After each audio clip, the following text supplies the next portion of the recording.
Hunter's Hill has got many different properties that they hunt. The primary location where their main lodge is over 50,000 acres of this giant, rolling, expansive piece of property that's got dozens and dozens and dozens of species of animals. But we changed gears. We went to a different location, someplace I've never been before, and I was really looking forward to seeing this new property. This place looked entirely different than Hunter's Hill. I look at mountains like that, it seems like there ought to be caribou up there. I've been so many places around the world, I think that looks like New Mexico, that looks like Canada, and that looks like Africa. I guess what we're going to do, we're going to just keep bumping around and see if we can run into something. So the cool thing about coming to a place like Hunter's Hill Safaris is there's so much game that literally you will lose track of how much stuff you see in a day. And a lot of the stuff is big, really big. You're going to see a lot of big animals, but there's some small stuff too. And the small stuff, I like to hunt that too. So on this hunt, I'm taking my 25 caliber PCP air rifle and go after some small game. All right, so we're heading in here for lunch, and the lodge is literally right there. Here comes the helicopter. I guess one of the guys is going to take a ride, but right out here, there's some mongoose and ground squirrels that keep popping their head up out here. So if one of them pops his head up, I'm gonna put a little pellet in him. This is the eagle claw. Look at his head's right up out there. Flopped him straight down. oh, there's another one right there. It might be a young yellow mongoose head. Oh, yeah. 2 for 2. 2 for 2. All right, let's go get him. Come on. All right, I'll tell you what, all the years I've been coming here, I never brought a small pellet rifle. All right. Okay, yep, this one fell right in his hole. Yeah, and there's the other one, yeah. Woo, that little mongoose right here. Yeah. Oh, look at the other one. That's a ground squirrel. Yeah, huh? Okay, let's lay these dudes out here. Yeah, look at the difference in them. Okay, 2 different species right here. They're just little varmints. Yeah, I have to put a thumping on them too, you know what? Yeah, you could hear the impact on them. I'm telling you, these things are small. Their heads are a little bit bigger than a quarter. And what do you think of that? What do you think of that? Nice. I'm liking that a lot. Well done, well done. All right. Boom. Big game, small game, we do it all.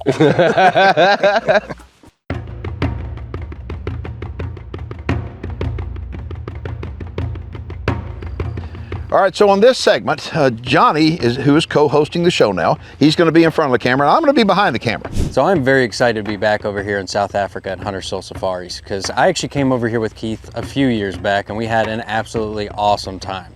I took a kudu, and it was literally one of the best experiences of my life. So the fact that I get to come back over here and hunt with Keith, I could literally not be more excited. Let me tell you about our PH Yako. First, he is a super great guy. He works extremely hard to get it done for you as a hunter. The other thing about him is he has the best personality. Yes! What do you think? Nice! Now, Johnny doesn't want to shoot something little. He wants to shoot something big. So if you want to shoot something big, don't you have to have a big gun?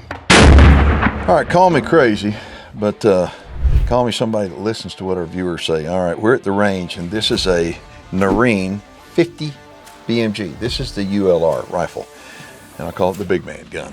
All right, we're fixing to send 5 rounds down at a target. We're gonna give her a whirl. Last time I was over here with Hunter's Hill, I actually brought a 50 BMG. Okay.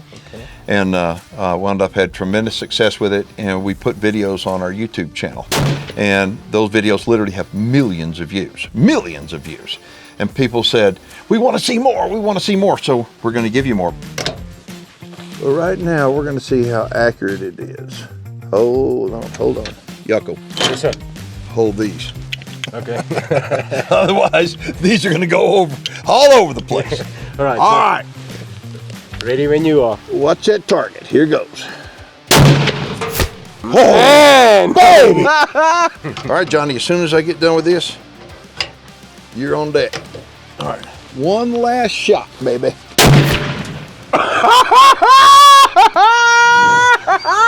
Wow, yeah. Whoa!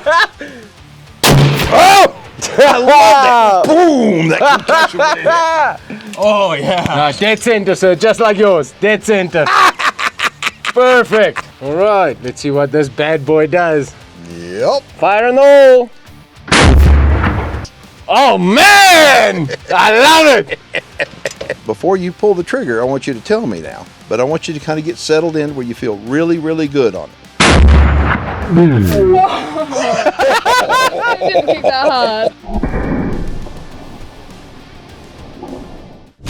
All right, everybody. So we're up on a high spot with the 50. Would you mind spraying me down, please? And it's early in the morning. We're gonna go up to an overlook, and we're gonna have the 50 BMG with us. We're gonna glass and just look around. And if we see something, we're gonna ease over the edge and try to get set up. You saw a bull? No. Well, I just saw his head, just his horns. Did you see it when it walked through the cross? Yeah. We are looking for black wildebeest right now. We've got the 50, and I'll tell you something, it ain't light. It's actually torture carrying that rifle. You spotting and stalking carrying a 50 BMG. It's got a barrel as long as my body, and it weighs 33 pounds, but I was just thinking to myself, it feels like it weighs way more. But it's something that's like, you know what? We want to do it. It's our choice. Hunting is full of choices. Life is full of choices. And Johnny chooses to hunt with the 50 BMG. But it's still fun. We're still having a good time. But I told Jaco earlier, I was like, this is why you never see people doing this, because this thing's huge. You know, black wildebeest are a super cool critter. You know, living over here in the States, you ain't never seen anything like them. You know, first of all, they're wild as all get out. You know, running all over the place, bucking, all sorts of things. But they're actually extremely cool looking. You know, they got a big front end, you know, a really skinny back end, and these horns that come down the front, almost like demonic with like a big old beard. I'm out here, and I gotta be honest with you, the first thing on my list is a black wildebeest. So Keith, Jaco, and I worked down in this bottom, and sure enough, boom, there's a black wildebeest. Now, that being said is, we really can't see them too well. I think they're heading in the direction of that little open spot. Okay. Get yourself set up here and we'll just see what they do. All right. See what they do. All right. There's a group of black wildebeest, and there's at least 2 shooters in the bunch. I'm laying there, I'm rock solid, I'm good to go. Now keep in mind, Keith and Jaco, they're up high. You know, they're standing above me, and they've got a totally different point of view than I do. Now here come the black wildebeest. Now one passes by and Jaco goes, that's not a shooter, don't shoot. And then he says, okay, shoot the second one. 260, that second one. I think I'm good to go. I put my earmuffs on. That being said is, unbeknownst to me, things kind of changed. Jaco had said, don't shoot the second one, shoot the third one. But I didn't hear him. So when I got a shot at that second one, I took it. What'd you do? You shot the wrong one. What? You shot the wrong one. I shot the second one. Now that being said is, Keith being the cameraman that he is, not that he's a cameraman, he's normally in front of the camera. I didn't even know there was a third one. Did you get it? But he actually captured the shot on camera. Just in the last minute, you could just barely see it. But hey, we got the wildebeest, we got the footage. It was actually a heck of an experience. All right, folks. Well, he did not go far at all. It was a good shot, and the 50 BMG put him down. This thing is so loud that we have to wear the big earmuffs for it. And to be quite frank, we got a little bit of a mix up there. So there were 3 wildebeest, which I thought that there were 2. And I knew that there was 1 shooter in the bunch. It was just the communication was off. They walked out on that narrow strip, and I was lower, so I couldn't see the third bull. And all I heard was, you're good to go on the second bull. And I put my headphones down. Long story short, this guy stopped just long enough for me to get a quick shot, and it whopped him. And thankfully, Keith being the producer that he is, got it on film. It's off and to the right, but he still ended up capturing it. So came out, cracked the shoulder. Yeah. What do you say? There's probably a hard shot. And we got a beautiful animal. I'll tell you what, these guys are absolutely awesome. First of all, this boss and these horns are amazing. Cracked up, Yeah, absolutely. And their mane, they got a gold mane and a gold tail, and they're just awesome animals. So anyway, this has been an awesome time, and I want to thank you very much. It feels like art. You think that was a hard shot?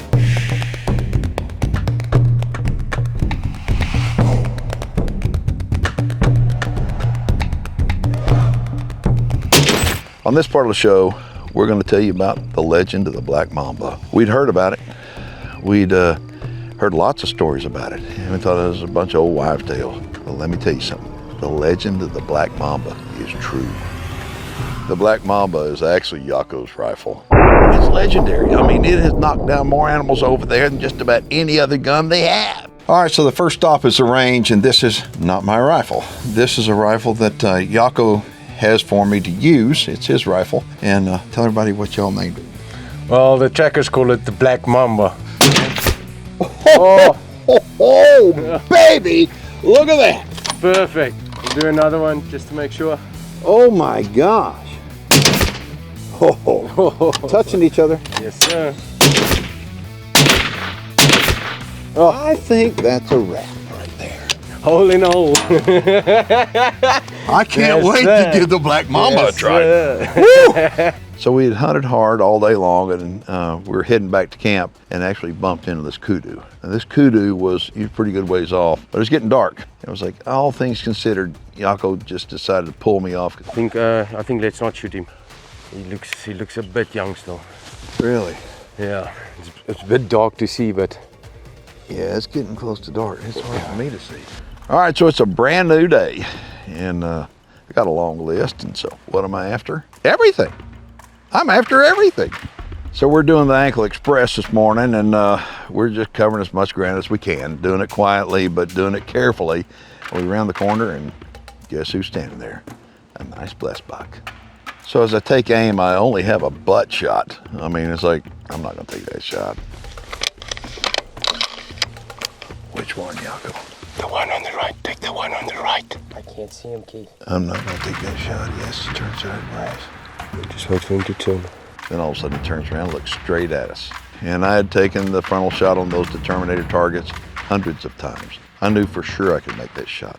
The one in the back, correct? Yeah, the one on the right. The one on the right. Like that. What do you think of that? Well done. Nice. The Black Mamba strike. I was expecting a long shot today, but that wasn't a very long shot. That was like 80 yards. Boom! Let's show you what a dead blessed buck looks like. All right, come on. Nice. Oh, there he is.